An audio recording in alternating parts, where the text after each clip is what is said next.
তো ওসমান হাদিকে কেন্দ্র করে গত 1 মাস ধরে বাংলাদেশে একটা বিশৃঙ্খলা সৃষ্টি হচ্ছে। তবু বলতে চাই বাংলাদেশের মানুষ সহজ সরল, কিন্তু এদের এই সহজ সরলের অন্তরালে কেউ না কেউ একটা সুবিধা নিচ্ছে। আজ সেই সুবিধার জন্য বলি হতে হলো একটা ছেলেকে, নিষ্পাপ ছেলেকে, ওসমান হাদি। ওসমান হাদি ছেলেটার কি বাস্তবে কোনো দোষ ছিল? সে কোনো দোষ ছিল না। সে বাংলাদেশটাকে একটা নতুনভাবে দেখতে চেয়েছিল, নতুনভাবে চিনতে চেয়েছিল। কিন্তু সে হয়ে গেল তুরুপের তাস। আর এই তুরুপের তাসের অন্তরালে খেলাটা কে খেললো আমরা কখনোই সেটা দেখলাম না। আমরা না দেখে না শুনে কাণ্ডজ্ঞানহীনভাবে আমরা কি করলাম? ভারতের উপরে দোষারোপ চাপিয়ে দিলাম। কিন্তু এই যে ভারতের উপরে দোষারোপ চাপিয়ে আমরা ভারত বিদ্বেষ করছি, সে ঠিক আছে, ভারতের আধিপত্য আমরা কখনো মেনে নেব না, সব ঠিক। কিন্তু সেটাকে প্রমাণ না করেই একটা রাষ্ট্রকে আমরা চাপিয়ে দিলাম। এতে কি হলো?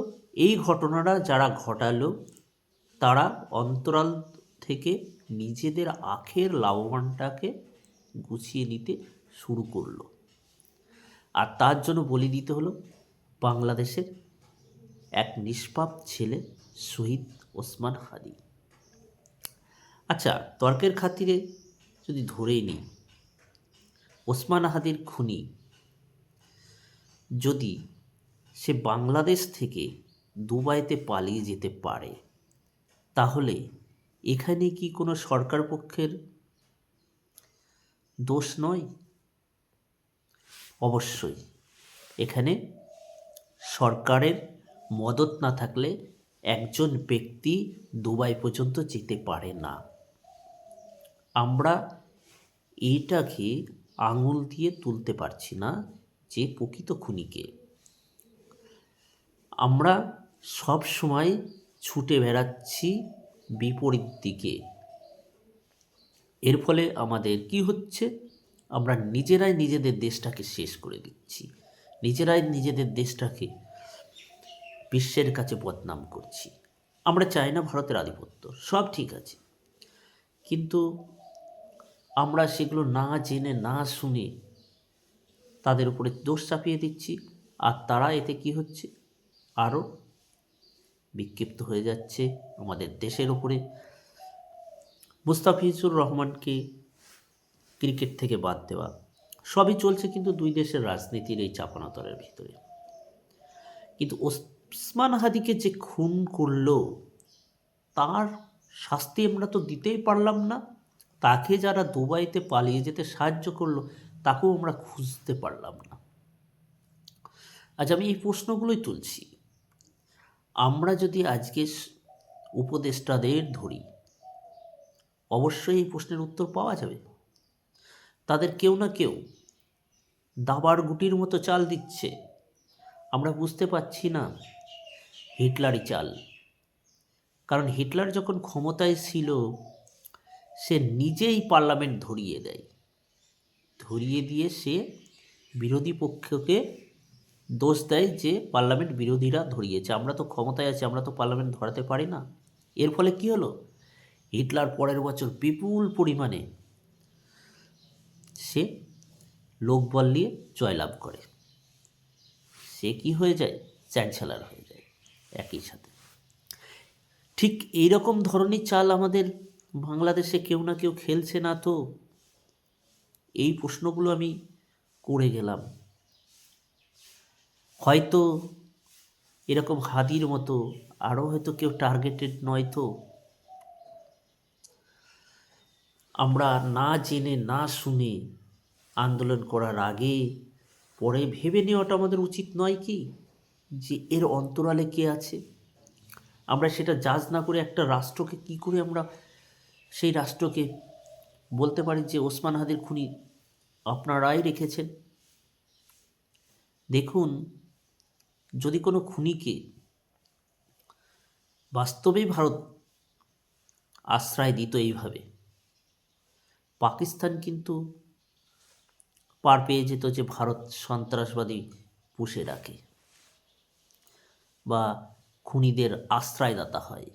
এটা কিন্তু একটা ভারতের একটা বিদেশে মাটিতে একটা মুখ পুড়ত যদি এই ঘটনা ঘটতো, ভারত কিন্তু এটা চায় না। তাহলে আমাদের বোঝা উচিত ওসমান হাদির যিনি খুনি তাকে অবশ্যই বের করা উচিত, আর আমরা তাকে বের করে নিয়ে তাকে শাস্তি দেওয়া উচিত। আমরা তা না করে সে কীভাবে দুবাই যেতে পারে তার বন্দোবস্ত করেছি। এটা নিশ্চয়ই সরকার পক্ষের ভিতরে যদি মদত না থাকতো কখনোই এটা হতো না। অবশ্যই এখানে সরকারের মদত আছে, আর এই সরকারের মদতে এটাই আছে কারণ তারা বাংলাদেশটাকে অশান্ত পরিবেশ সৃষ্টি করে তারা নিজেরাই ক্ষমতায় থাকতে চায় বছরের পর বছর। আমাদের অবশ্যই এর প্রতিবাদ করা উচিত, গর্জ ওঠা উচিত। আমাদের যে সমস্ত ইউটিউবাররা আছে, পিনাকিদা থেকে শুরু করে ইলিয়াস ভাই, প্রত্যেকেরই উচিত যুক্তিপূর্ণভাবে এগুলো তদন্ত করা। হঠাৎ কাণ্ডজ্ঞানহীনভাবে মন্তব্য করে দিলাম, মুখ ফসকে চলে গেল, সেটা কিন্তু বাইরের কাছে, বিশ্বের কাছে একটা মেসেজ যাচ্ছে খারাপ। আমি চাই যে এটা যাতে না হয়। আমরা হ্যাঁ অবশ্যই আমরা একটা ভালো বাংলাদেশের স্বপ্ন দেখি, কিন্তু এই ভালো বাংলাদেশের স্বপ্নের অন্তরালে কেউ না কেউ দেশটাকে শেষ করে দিচ্ছে না তো গদিতে থেকেই? আমরা তাদের কি প্রশ্ন করতে পারি না? আজ ভারতের নামে দোষ দিচ্ছি, কিছুদিন আগেই এস জয়শঙ্কর দিব্যি বাংলাদেশে এসে ঘুরে চলে গেল। যখনই ওসমান হাদি খুনি ফয়সাল বলল যে আমি দুবাইতে আছি, গেমটা কে চাললো, লাভবানটা কে হলো? সেই ভারতে কিন্তু হয়ে গেল বাস্তবে। সে বলতে পারবে যে খুনি তো দুবাইতে, আমরা তো আশ্রয় দিইনি। অথচ এদের সঙ্গেই ভারতে যারা আছে, এখানে যারা ক্ষমতা নিতে চাইছে, গট হয়ে যাবে, তাদের সাথে মিল হয়ে যাবে। আর মাঝখান থেকে আমরা জুলাইয়ের যে অভ্যর্থন করলাম সেটার কিছুই মূল্য থাকবে না। আমাদের যদি প্রকৃত আন্দোলন করতে ইচ্ছুক হয়, উপদেষ্টাদের প্রতি করাটা উচিত আমি মনে করি। এটা এইভাবে উচিত যে ওসমান হাদির খুনি যেখানেই থাকুক তাকে জনসমক্ষে বা বাংলাদেশে এনে তাকে বাংলাদেশের আইন মোতাবেক শাস্তি দেওয়া উচিত। এই বলে আজকে আমার ভিডিওটা শেষ করছি। ধন্যবাদ।